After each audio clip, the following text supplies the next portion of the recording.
Hi, I'm Ed Sperling. I'm the editor-in-chief of Semiconductor Engineering. I'm here with Bill Zuckerman of Nordson Test and Inspection. Going to talk today about acoustic inspection. Bill, what is acoustic inspection and how does it differ from other types of inspection? Acoustic inspection is using sound energy to penetrate samples to look for defects, voids, and delaminations inside those samples. The difference between our technology and other technologies like X-ray, X-ray requires the density of materials to create an image. Where we're looking for at the same thing, the density of materials, but we get a strong signal when we hit a void or delamination. So acoustic energy penetrates non-destructively into a part, causes many reflections that come back as far as sound or through, and we look at those reflections or through scans to develop an image. And in that image, anything that's a void or delamination will come back as a very strong signal. So it's great for detecting delaminations and voids. What you're looking for here, though, it typically is not what an X-ray would be used for, right? So this is pretty much you can see or you can actually access what's on there versus X-ray, which would be actually be going into the package. Right. So we consider them complementary to each other. We're really good at finding lots of cracks and delaminations, which would be harder to find. You can find them with X-ray, but sometimes it requires CT, which might take a long time to get done. So this is a very quick way to go in and quickly find these voids. How does this work with new materials? There's a lot more heterogeneous components that are coming into these designs, do new materials to bond them together. Where does acoustics fit in? So acoustic can is really sensitive to different material types. Every time there's a variation in material, we get a different type of reflection or acoustic impedance of the material that causes a new reflection. So depending on the material, some materials are absorbent sound, which aren't necessarily good applications, but the other materials that are hardened and sound goes through them very well, we get a lot more information from that. For example, underfill materials, sometimes we can even see when the compounds separate from the fill material versus the epoxy. We'll be able to see the density changes in those materials. But it's really dependent on the materials that we're going through and the energy we get back. We're used to thinking in terms of conductivity for electrons. Does it apply here the same way for sound? So sound is all about the structure of the material. So the crystalline structure of a wafer, for example, has different polarity when you rotate it. It's like polarized in a certain way, so it impacts the way the sound can be reflected.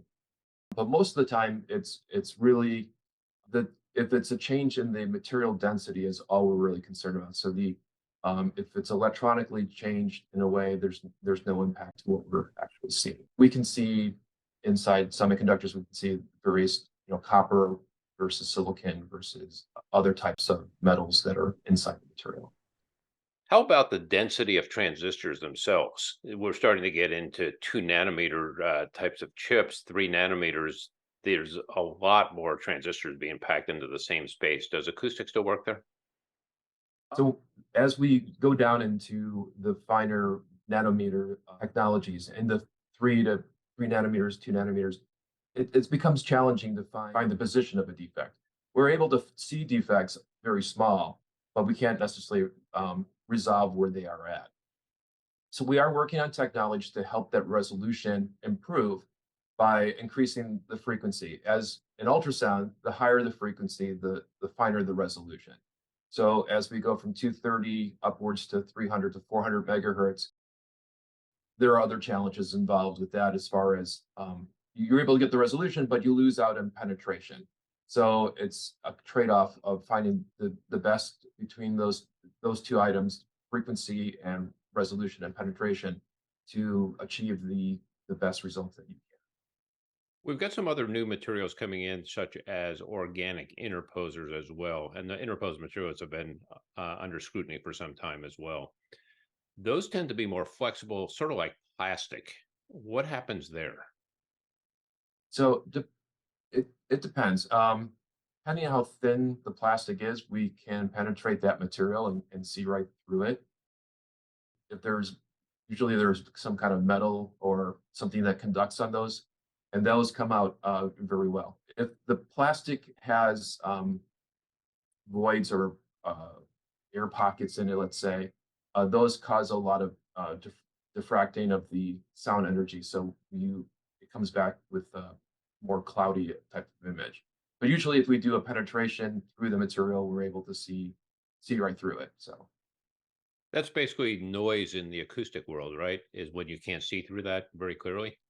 right, it becomes like a cloudy type image. How about glass? Does that change things? Glass works great. We're able to work with glass very well. A lot of times we get samples that are first mounted, like semiconductor will mount to glass as a carrier, and we're fine with glass. Glass works well. There's also a lot more work going on now in RDL. It was always that area where nobody really did anything. It was just sort of this goop at the bottom that hardened. Now we're putting in various layers of metal in there. Can you see into those as well? We have we're working on a number of customers on RDL and thin wafers. Usually, some of that RDL layers are say 10 microns in thickness or 20 microns in thickness, and if there's a piece of silicon on top of it that's substantial in thickness, it helps us capture the RDL layer very well. But when that top layer gets ground down to something thinner, it becomes more challenging because we have waves that come back um, almost on top of each other. So we're working on techniques to separate those waves from interfering with each other. But if we go through the material, we're able to see, again, shadows of defects. But we are working on some solutions for that, for those thinner materials. Where did acoustic inspection start? How long has it been around?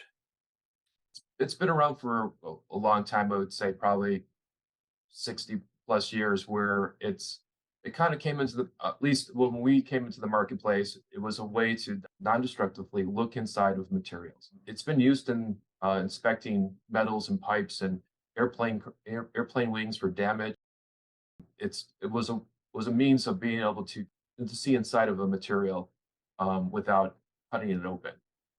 So you imagine, like, if an airplane wing is undergoing a lot of stress, you want to be able to inspect it, and that's kind of where the industry kind of boomed from non-destructive inspection. In the old days, though, this was sort of a mobile technology, right? Where if you're looking at wings, you're going, okay, we need to have this portable. Now, what you're doing is setting this up in a fab or in a lab to take a look at it. Right. First, we were inspecting when we first came along odd material from. I think there was one time we inspected fish packaging to find like acoustic energy to find worms and fish. Right. So that was not like a very pleasant thing, but somebody was doing it. Then we moved on to like other metals where they're used in high reliability components, and they want to make sure that the metals were either welded properly or make sure there are no voids in the metal, because there would be places for fatigue. When we started getting into the electronics industry, excuse me, started with packaging. A lot of packagings, when they put the die on top of the carrier, if there was a void in the system, I would test electrically, but at some point that would be like a popcorn defect. It would crack and pop open, and the chip would fail because it couldn't get the heat out. We kind of moved into the semiconductor wafer business when they were bonding two silicon wafers together. And if there was a void in between the wafers, it would actually, when they were grinding, it would heat up and pop the wafer and ruin the batch. So initially, we got into just inspecting bonded wafers for defects. Now we've got into a point where we're looking at high-speed memory, stacked chips on top of each other, where it's important to see if there's any voids in those layers to help prevent latent defects from occurring. Is AI machine learning coming into this as well? Yes. So we are working on some AI from both our X-ray side of the business and from acoustic.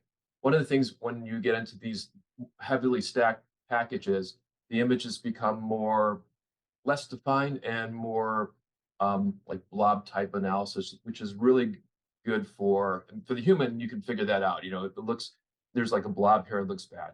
But when you're trying just to use a digital analysis, it doesn't quite work. So that's where it kind of AI comes in and starts learning the algorithm And we've come up with a number of different AI machine learning techniques to be able to look at these dies, these stacked dies, and find defects on the edge or in the middle, looking at what's good and what's bad, and just deciphering between the two.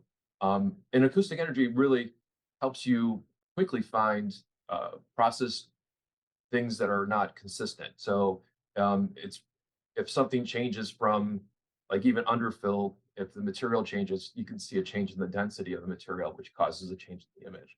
So in that case, you're actually looking for outliers, right? Yeah. You also look at when chips come back from the field and they've got defects in them. Do you actually examine them and to find out what went wrong as well? Yeah. So we do a lot of our tools are used in failure analysis before dissecting the part. They want to look and find out where if there's a defect, and they can see it acoustically, and then they know where to cut the chip up and grind down to see what happened. But we can see a difference between a solder contact that is attached versus detached.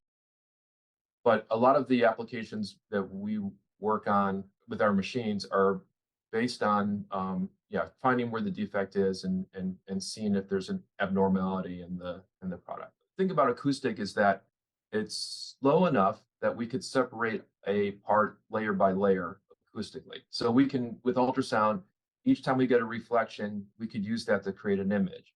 And as we penetrate through the part, we can create single layers of the part. So you can look layer by layer through the part to find a defect. Do you get any echoes as you start getting taller structures? Yeah. So, for example, pin fins. I don't know if you've seen a pin fin. They're like heat sinks that have that protrude upwards that increase the surface area. Not so inside a power module. There's sometimes these little pins that stick up. While we can see through the pin, and then we can see in between the pins, we get two different images from that. And there's some techniques that we've used to combine those things. So if something has a unique structure to it that protrudes upwards, we're able to see through it. And if its construction is very thick, we can combine multiple images to make one image. Depending on how deep the interface is, we have techniques that you could trigger on the same interface and track downwards. For example, IGBT on a raft with solder underneath it, a lot of times that solder layer is not flat. So we have a technique where we can trigger on the die itself and use that as the reference to find the location of the material. Bill Zuckerman, thanks for a great explanation. Thank you. Thank you for having me on.